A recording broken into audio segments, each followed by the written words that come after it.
Well, welcome back to continuing the discussion, Exodus chapter 8. Let's go deeper into Exodus 8. We've just read about frogs, gnats, and even flies. What might seem like strange and even humorous plagues on the surface. But what we're witnessing is nothing short of theological revolution.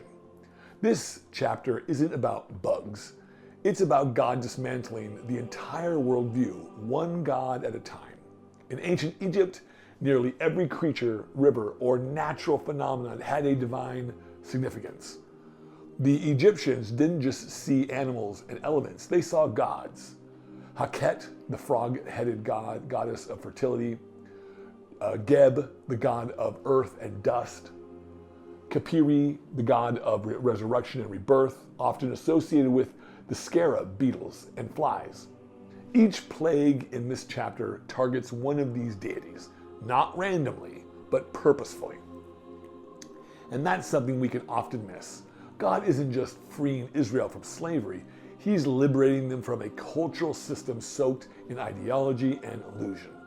He's showing both Israel and Egypt that He alone is sovereign. Let's focus on the frogs. To us, frogs invading our bed or bread dough sounds bizarre. But to an Egyptian, frogs were sacred, symbols of life, not just chaos. So the irony is sharp. God multiplies what they worship until it becomes unbearable. Then He kills the frogs and the land reeks. It's a poetic reversal. What was once considered divine now lies rotting in piles. This isn't just a nuisance, it's a theological satire.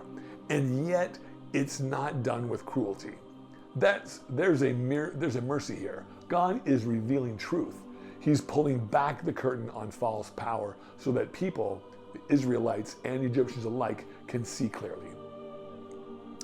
When we get to the gnats, the narrative shifts. This is the first moment where the magicians can't replicate God's work. Their imitations are exposed, and what do they say? This is the finger of God. That phrase is important. In the ancient world, divine power was often represented by the hand or finger of God. In this case, even Egypt's spiritual elite recognized that something greater is at work. But Pharaoh, he refuses to acknowledge it. His heart is already calcifying. This hardness, or shazek in Hebrew, will intensify as the story goes on. But here it begins to show that miracles alone don't change hearts. Revelation does not equal repentance unless the heart is willing. The third plague is in this chapter, flies. Brings us to a new moment. God draws a boundary. On that day, I will deal differently with the land of Goshen. For the first time, the plagues do not affect the Israelites. This distinction matters. God is not only confronting Egypt's gods, He is also beginning to separate and sanctify His people. And the word used for distinction, the Hebrew palah, implies divine selection or setting apart. God isn't just protecting Israel, He's establishing their identity. That they are His, that their suffering will have an end, that their covenant still holds. Now, something fascinating happens when Pharaoh offers compromise. Sacrifice your God here in the land. He's negotiating, but Moses knows this isn't obedience, it's delay. Moses says, that would not be right. What we sacrifice is detestable to the Egyptians. He's right. Historically, Israelites would have sacrificed bulls or rams, animals sacrificed to Egyptian deities like Apis and Amun. Doing that in front of the Egyptians would have been blasphemy in their eyes, likely leading to violence. So even in Moses' response, we see an awareness of the cultural divide. God isn't calling Israel to adapt or appease. He's calling them out of Egypt entirely, to worship in freedom without a compromise, and that speaks to us too. We can't negotiate our way to holiness. There's no partial exodus. Freedom requires leaving behind the systems that enslave us. There's also something personal that speaks to me in this chapter. God listens to Moses, and again, Moses prays and God responds. Not always immediately, not always clearly, but consistently. In verse 30, Moses leaves Pharaoh and prays, and the flies vanish. God is in a relationship here. He's not simply commanding from a distance. He's partnering with Moses, giving space for Moses' voice to matter. I think about that often, that the God who shakes nations still invites us to speak, to intercede, to pray. We don't manipulate God with prayer, but we are heard, and that's no small thing. And yet, despite the relief, Pharaoh's heart hardens again.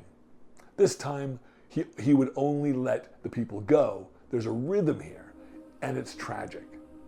Egypt gets a taste of mercy, and Pharaoh responds with resistance. It reminds me that the human heart, mine, yours, all of ours, is not softened by circumstances alone. What softens the heart is surrender. Pharaoh wants control more than he wants truth. And that's the warning tucked in this chapter. Don't settle for temporary relief when God is offering full freedom. One final thought I think that is really important. These plagues were not merely punitive. They were revelatory. Every act of judgment is also an act of exposure. God is not trying to punish Egypt into submission. He's revealing the futility of their gods, the emphasis of their systems, and the shallowness of Pharaoh's authority. But the goal is always deeper, that they would know there is no one like the Lord our God. That this phrase shows up in verse 10, it's the aim of everything in Exodus, to reveal the character of the one true God, not just to Israel, but to the nations. And I wonder how often God is still doing that today in ways we don't always notice, shaking the foundations of what we trust, exposing illusions, not to terrify us, but to turn our hearts towards truth. Well, thanks for staying with me for this deeper discussion. I love these moments where we can pause and reflect, not just on what happened, but on what it means. If this stirred something in your heart, and maybe a new insight or just a fresh way of seeing something, share it in the comments. I'd love to hear what you're discovering. And as always, may you walk with the kind of freedom that doesn't just remove the frogs and the flies, but replaces the false gods with a deep, living trust in God who redeems. We will see you in the next chapter, and thank you for joining me today.